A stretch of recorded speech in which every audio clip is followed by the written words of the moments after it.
Hello, Jennifer here, and forgive my scratchy voice. My daughter was sick last week, and even though I'm feeling okay, got a little scratchiness to my voice. So today, I wanted to show y'all how to strain a tincture. This kind of came up because I have some friends that came over and we started some tinctures together, and now it's been about 6 weeks and they need to strain their tincture. So I thought it would be good to make a video in case it was helpful. I thought it would also be good to share it with other people, because sometimes when I go on the internet and I look for instructions or recipes for different tinctures, you don't actually see how to strain it, and the first time around it can be a little bit intimidating, even though it's actually very easy.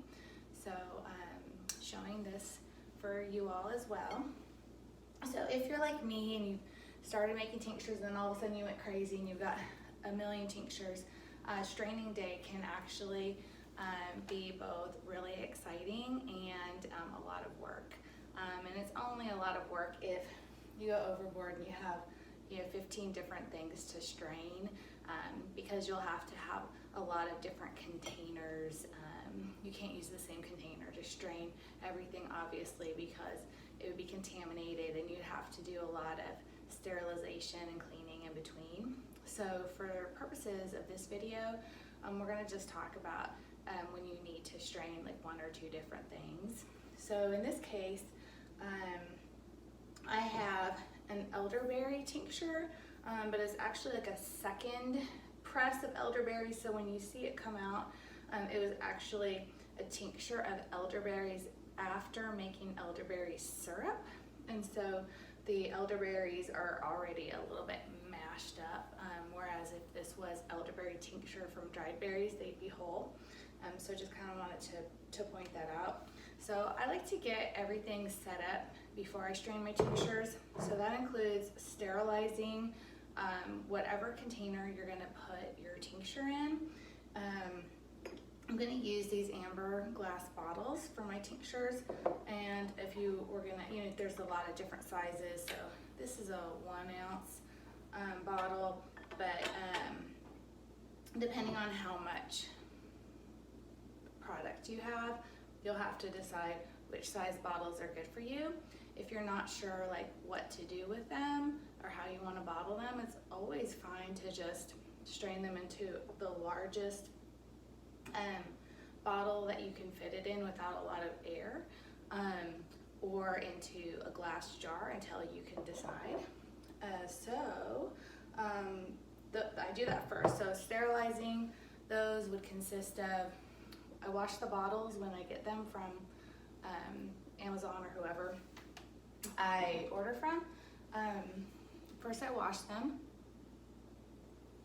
and then I get a big pot of water and get it boiling, and I actually put the bottles in before it starts boiling and have them completely submerged in the water, and then let them boil for like 15 or 20 minutes, like a low rolling boil. And then after that, I let it cool a little bit, strain them out carefully without burning myself with hot water, and then I put them in a baking dish, or in this case I think I had more than this, and I had started with a pie pan, and then I put them in an oven on very low temperature, like 200, until they dry. It's just easier for me to get them totally dry that way, because it's hard to dry these little bottles, and you want them to be completely dry. And then for the little glass tubes, these little pipettes, I boil these as well, but I don't boil the little these little rubber pieces. These I just hand wash and dry really well. So I have all of those ready, and then you can sterilize your dish that you want to strain it in. There's a couple of different ways you can strain. This is up to you, and you don't need to spend a lot of money on it. So if you have clean pair of pantyhose, you can use those. You can use cheesecloth over like a little wire mesh strainer. And this is just like cotton, organic cotton cheesecloth. You just cut it into whatever size you need. You can use a nut milk bag, and this one's been used before, so it's slightly discolored. But you just buy these nut milk bags in natural fiber, and you can use those. You can also use, depending on what you're straining, sometimes you can use something like this, where it has the mesh strainer in it already, and the liquid will come out.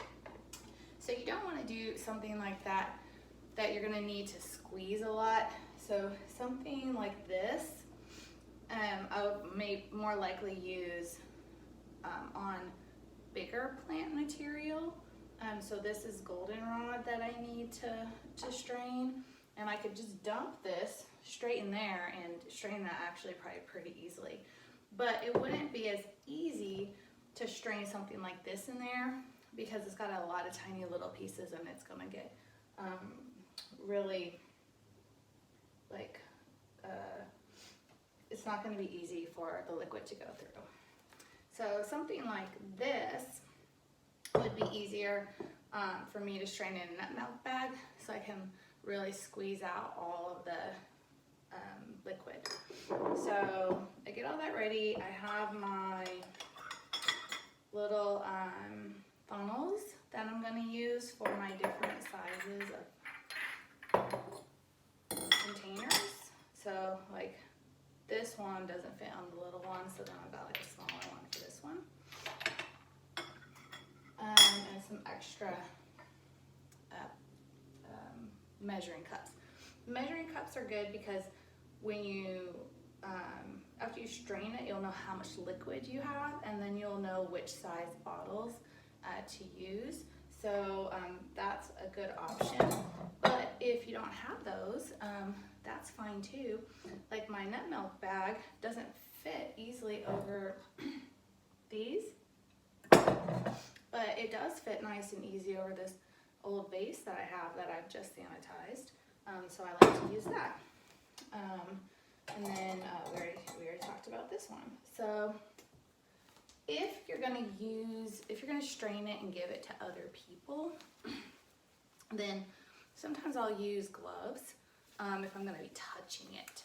So if I was gonna strain this in here and I wasn't gonna touch the material, then I wouldn't bother with using any gloves. But in this case, we're gonna strain this elderberry, and it's purple, and I'm gonna need to squeeze it, and so it's gonna be better to use a glove so my hands don't get stained, and so that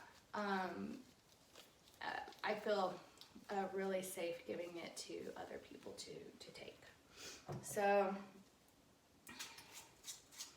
gonna go ahead and open this up here. And this, like I said, was the elderberries after I had cooked them for the syrup.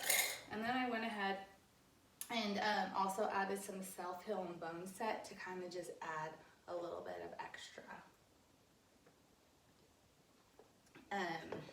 healing power. Okay, so I'm going to take this and I'm just going to pour it straight into this bag. Probably didn't need to put that much in there. I probably could have just put like half that much. So that way I actually get a little bit full. So that was a little bit too full, you guys, but it's fine.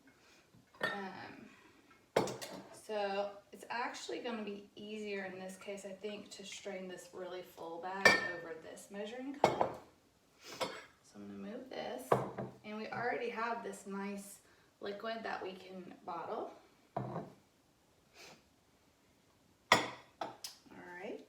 So when you do it, do less. I'm a little crazy. And because it's so full and I don't want to get it everywhere, I'm having to kind of gently kind of squeeze it to get it to, on account of the size of the container that I'm squeezing it into. Okay, so what you're gonna do is just keep, and this is like, actually there's a lot of liquid in here, but like I said, made a bad choice on the size of this container for how much I put in this bag. So you're just gonna keep squeezing it until you get it all out. And there's a lot more left in here, but for the purpose of this video, we're gonna pretend like I already got it all out. So you're just gonna keep squeezing it, squeezing it, squeezing it until you feel like there's no more liquid in your bag. Now, if you're working with something different that could be kind of pokey, then you want to be careful with how hard you squeeze it.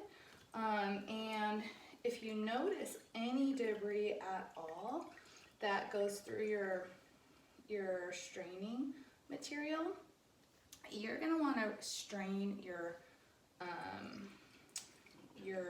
liquid again, because it's really, really important that you get out all of the plant material from your tincture. You only want the liquid, okay? All right. So we're gonna pretend like we got all of that nice and squeezed. And then we can take off our gloves. Okay. And then in here so far,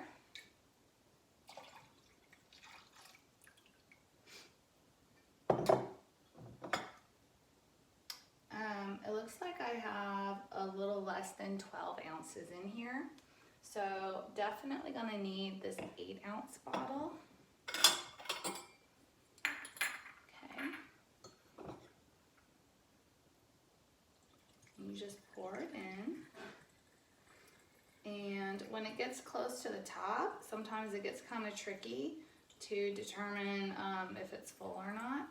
So you can slow down if you get close to the top. Make sure that you don't overflow.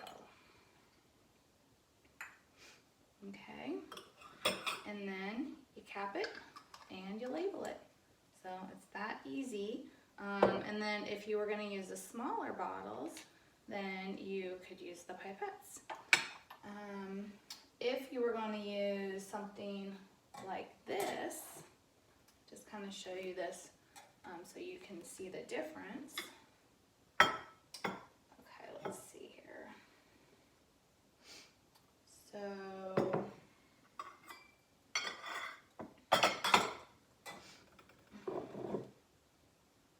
kind of just put this in there.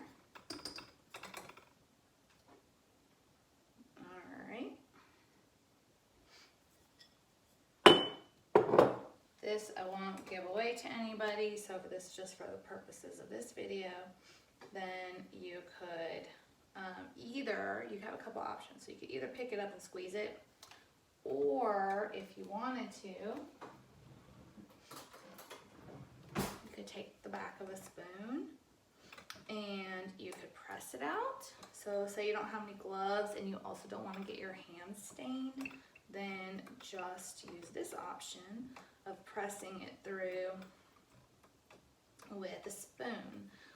You don't want to only use this wire mesh. This one is not double, it's only one layer, and it's not, stuff's gonna go through it for sure. So we want to put a cheesecloth or the pantyhose or something else, some kind of material on here. After you use this material, you can use it again. So I will wash it, you know, depending on how you are comfortable with your laundry, I will soak it in like vinegar and wash it in like a really hot water with vinegar. Some people might like to use a little dash of bleach, but I'm not gonna have an opinion on that. I don't use any scented detergent because I think that's kind of weird for the tinctures to have a scented detergent, but I would use like an all organic unscented detergent with the vinegar and wash it in the hot water and then dry it on very high heat. And then that's about it. So I hope it makes sense, and if you, I'm sorry for this bad lighting, but if I waited for everything to be perfect, I would never do anything. So that's all. Thanks.